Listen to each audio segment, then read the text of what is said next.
perjalanan mereka diserang lagi. Kali ini sebuah truk lumpur melaju ke arah mereka seperti kuda liar yang sedang berlari. Belok kanan, hindari, cepat! Jeff berteriak dengan panik. Pengawal membanting setir untuk menghindar secepatnya, tapi mobil bagian belakangnya masih tertabrak truk lumpur dan kehilangan keseimbangan, kemudian menabrak pagar pembatas.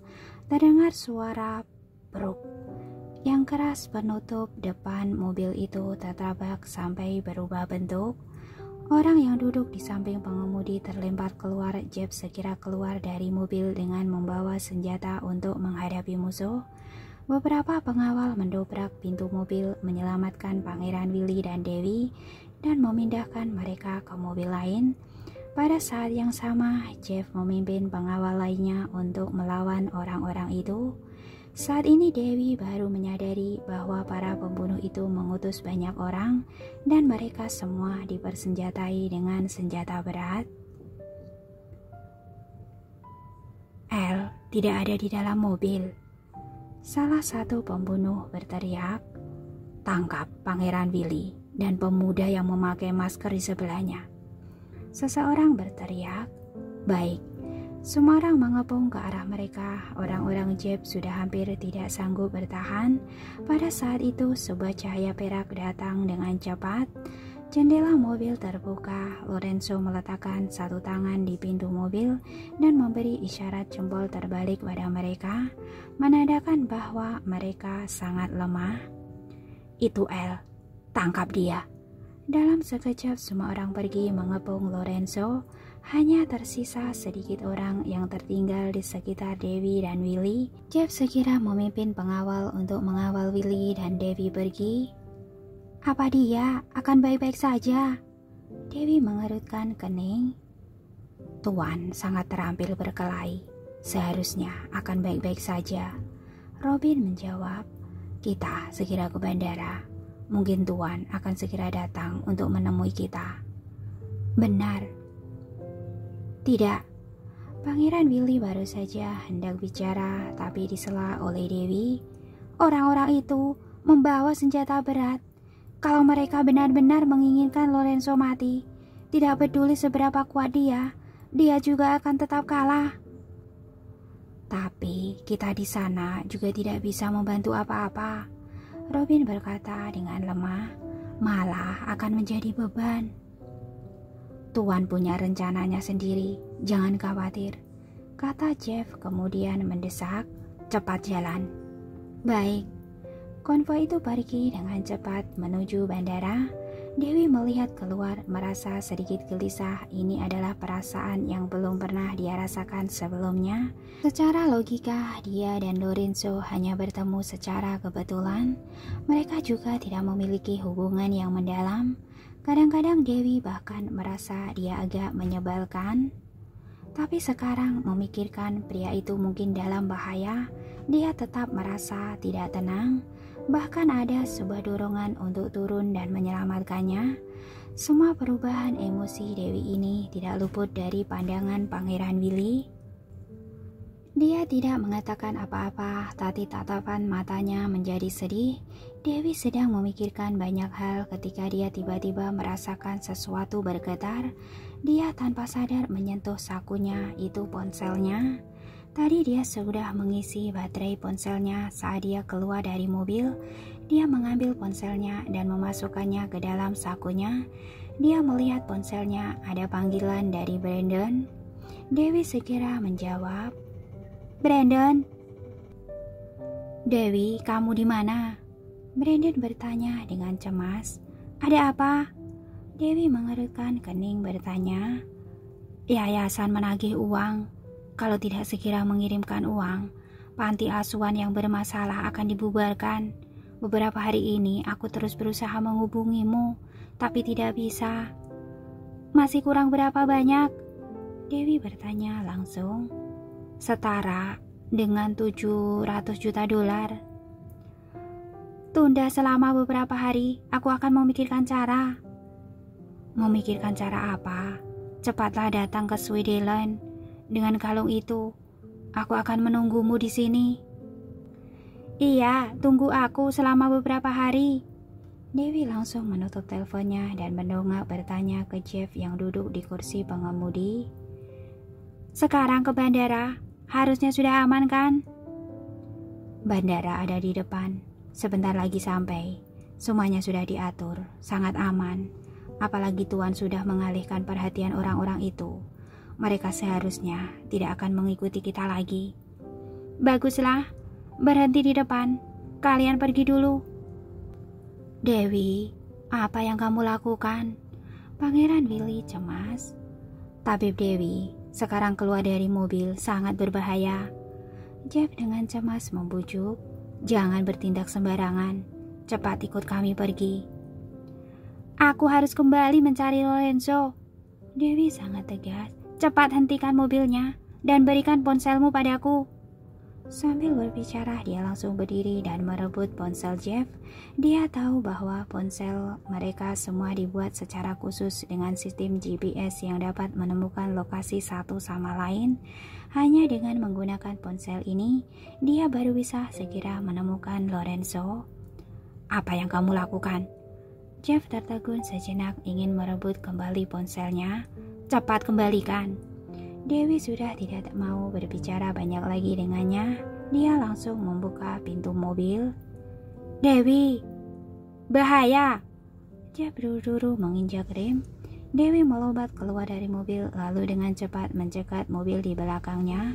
Keluar dari mobil. Beberapa pengawal dibuat takut olehnya dan keluar dari mobil dengan cepat. Dewi menendang pengawal yang mengendarai mobil lalu mengendarai mobilnya dan pergi dengan kecepatan tinggi. Dewi! Tabib Dewi! Pangeran Willy mengabaikan lukanya dan bersikeras untuk keluar dari mobil, tetapi sayangnya dia tidak dapat menghentikan kepergian Dewi.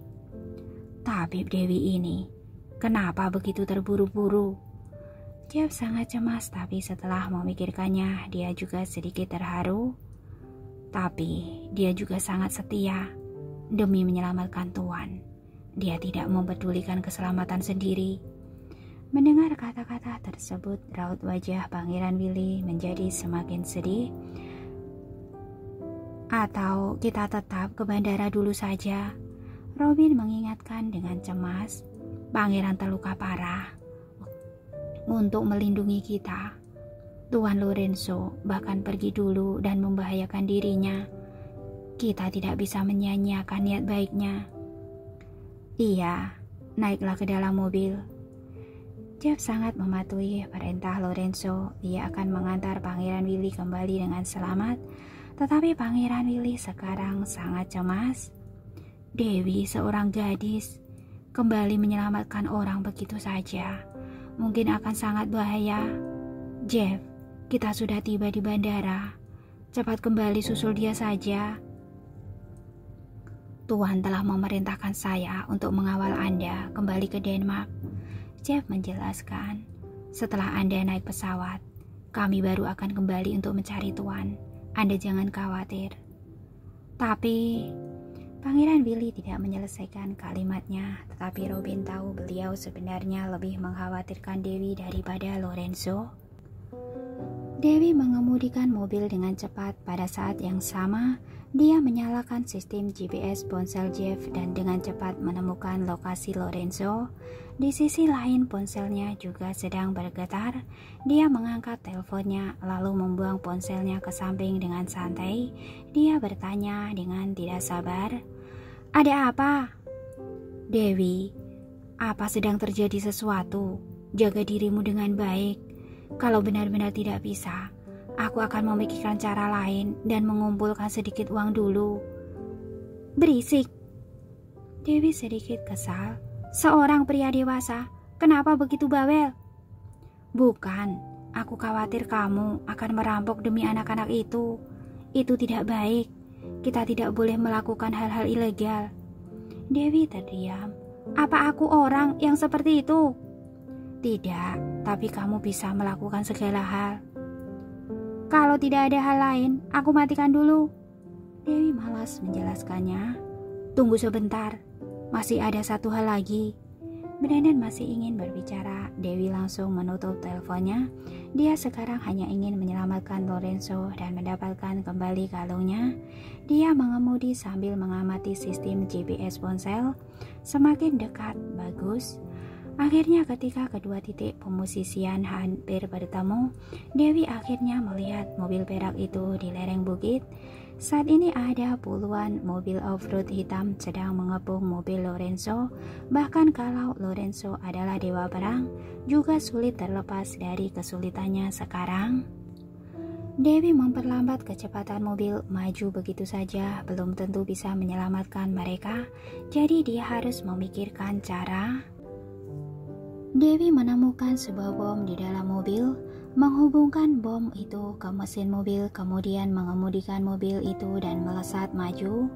Pada saat ini Maybach perak milik Lorenzo sudah dikelilingi sepenuhnya. Sehebat apapun dia juga sulit menyelamatkan dirinya. Sekarang pihak lawan telah turun dari mobil bersiap untuk menangkap Lorenzo. Jasper dan Sonny menjaga Lorenzo dengan ketat. Pengawal lainnya terluka dan berbaring di samping mobil, tetapi masih memegang senjata dan berjaga di samping Lorenzo. Lorenzo tetap tenang seperti biasa. Dia mengisi kembali peluru pada pistol di tangannya dengan perlahan. Lorenzo, walaupun kamu dewa, kamu juga tidak akan bisa melarikan diri.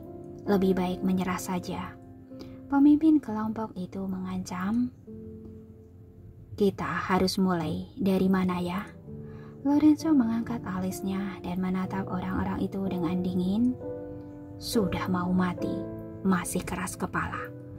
Pria itu melambaikan tangannya. Puluhan pembunuh bergegas maju dengan parang di tangan mereka. Lorenzo, Jasper, dan yang lainnya menghadapi mereka dengan tenang, tetapi mereka mulai kewalahan. Pada saat kritis ini, sebuah kendaraan off-road hitam tiba-tiba melaju seperti binatang buas. Ah! Gerombolan pembunuh itu terkejut sampai membeku di tempat. Belum sempat bereaksi, mobil itu sudah menabrak konvoi yang mereka gunakan untuk mengepung. Lalu sesosok bayangan melompat keluar dari mobil. Detik berikutnya terdengar suara duar.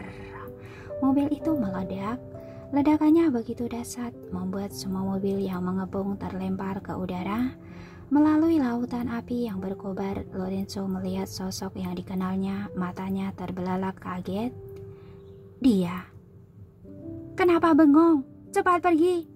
Dewi menarik Lorenzo dan melarikan diri dengan cepat dari belakang. Jasper dan Sonny memapah pengawal yang terluka dan mengikuti dari belakang. Para pembunuh itu ingin mengejar, tapi mobil meledak dan memicu reaksi berantai. Semua kendaraan lain yang mengelilingi ikut meledak bersama. Sejumlah besar orang terbunuh. Ada beberapa yang reaksinya cepat dan melarikan diri, tapi mereka juga hanya fokus melarikan diri untuk menyelamatkan nyawa mereka. Tidak punya energi untuk terus mengejar Lorenzo. Tidak lama kemudian Lorenzo dan yang lainnya terbebas dari bahaya. Mereka melarikan diri ke kota kecil dan mencari sebuah motel untuk tinggal sementara. Dewi pergi ke apotek terdekat untuk membeli obat dan mengobati luka pengawal yang terluka. Kemudian dia mencuci tangannya dan berbaring di sofa sambil mendesah lelah. Lelah sekali. Mendapatkan sedikit uang kalian. Sungguh lelah sekali. Sungguh tidak sepadan. Tabib Dewi, kenapa kamu kembali? Sonny bertanya dengan penuh semangat. Aku lihat kalian bertarung sendirian.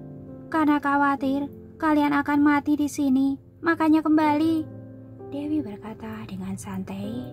Tabib Dewi, kamu sangat baik. Sonny sangat terharu hingga air mata memenuhi matanya.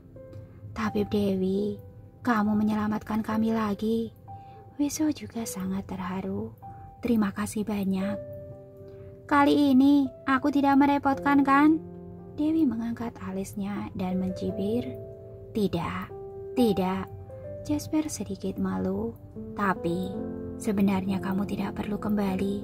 Terlalu berbahaya. Kak Jasper, kakimu berdarah. Weso tiba-tiba berteriak. Hanya luka kecil. Jasper segera berkata, tidak masalah. Coba aku lihat. Dewi mengangkat dagunya. Jasper menarik celananya. Dewi melihat sekilas betisnya terluka parah, darahnya mengalir deras. Tadi kamu tidak bilang. Dewi terdiam. Cepat duduk.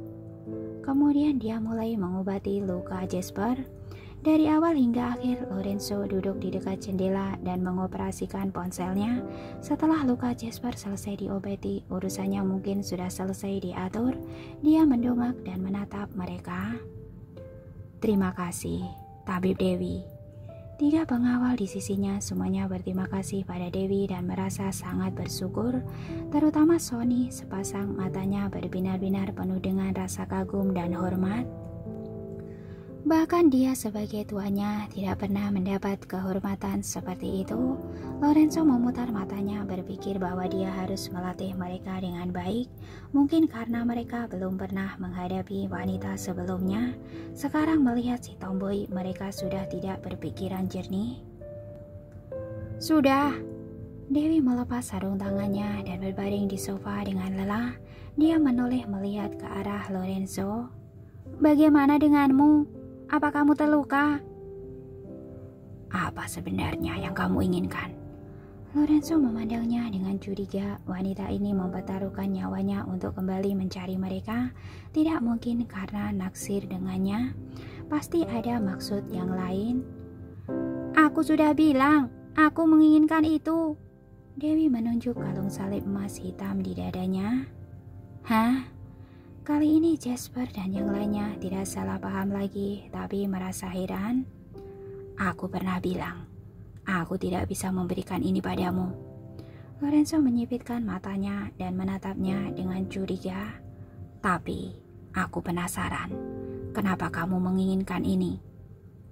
Tidak ada alasan. Dewi sangat tidak sabar.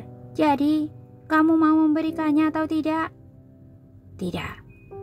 Begitu Lorenzo selesai berbicara, Dewi mengeluarkan pistol dan mengarahkannya ke kepalanya dengan ekspresi tidak sabar di wajahnya. Sungguh merepotkan. Harus aku main kasar ya? Jasper dan yang lainnya tertegun selama beberapa detik dan segera menodongkan pistol ke Dewi. Meskipun mereka mengagumi dan berterima kasih pada Dewi, tapi pada saat penting mereka tetap akan memihak tuannya. Sony dengan cemas membujuk. Tabib Dewi, cepat letakkan pistolnya. Jangan seperti ini. Kalian bertiga bajingan. Aku baru saja menyelamatkan nyawa kalian. Kalian malah membalasnya seperti ini. Dewi menatap Jasper, Sony, dan Weso. Dia menggetakkan giginya dengan marah. Maaf, kami juga sangat berterima kasih padamu. Tapi melindungi Tuan adalah misi kami. Weso tampak tak berdaya. Makanya, kalian semua seharusnya meletakkan senjata kalian. Dewi langsung menarik pelatuknya. Kalau tidak, aku akan meledakkan kepalanya. Hah? Beberapa pengawal sangat terkejut. Jasper buru-buru membujuk. Tabib Dewi, kita bicarakan baik-baik. Jangan gegabah. Begitu kata terakhir diucapkan, hanya terdengar suara tembakan. Dor.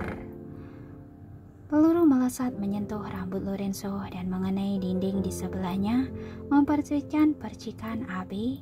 Semua orang tercengang, mata mereka membelalak kaget menatap Dewi dengan tidak percaya. Dia benar-benar menembak. Tabib Dewi, kamu serius? Jasper tidak percaya pada apa yang dilihatnya. Meskipun Lorenzo tidak terintimidasi, tapi raut wajahnya menjadi sangat jelek. Sorot matanya bersinar dengan cahaya dingin menatap Dewi dengan tatapan membunuh. Kamu cari mati. Aku hanya ingin kalung itu. Dewi mengerutkan kening, mengulurkan tangannya padanya dan mendesak dengan tidak sabar. Cepat, berikan kalung itu padaku. Saat itu terdengar suara langkah kaki di luar. Pemilik hotel mendengar suara tembakan dan membawa orang naik untuk memeriksa, juga berkata kepada anak buahnya, cepat hubungi polisi. Polisi akan segera datang. Orang-orang Pastorico juga akan datang. Berikan kalung itu. Kelak kita jalani hidup masing-masing. Tidak saling berhubungan lagi. Dewi mendesak dengan cemas. Cepat! Kalau aku tidak memberikannya. Lorenzo tidak bergerak sama sekali. Pria bajingan, sungguh merepotkan. Dewi panik, dia mengulurkan tangan untuk merebutnya. Lorenzo mengerutkan kening, tiba-tiba meraih pergelangan tangannya, segera merebut senjatanya dan berbalik mengarahkan pistolnya ke dahinya. Wanita sialan, kamu berani mengancamku. Kamu sudah bosan hidup. Hah? Dewi tercengang, tadi bagaimana dia merebut pistolnya. Dia sama sekali tidak bisa bereaksi. Kenapa begitu cepat? Tidak, sekarang bukan waktunya untuk memikirkannya. Hei, kamu jangan sembarangan ya. Dewi buru-buru memohon belas kasihan. Kalung ini dari awal adalah... Sebelum dia bisa menyelesaikan kalimatnya, sirene polisi tiba-tiba terdengar di luar. Kemudian pemilik hotel membawa pistol angin dan membawa beberapa polisi masuk ke dalam. Sony melangkah maju untuk menjelaskan, tetapi pada saat itu Jasper tiba-tiba melihat sekelompok orang yang mengikuti polisi di belakang.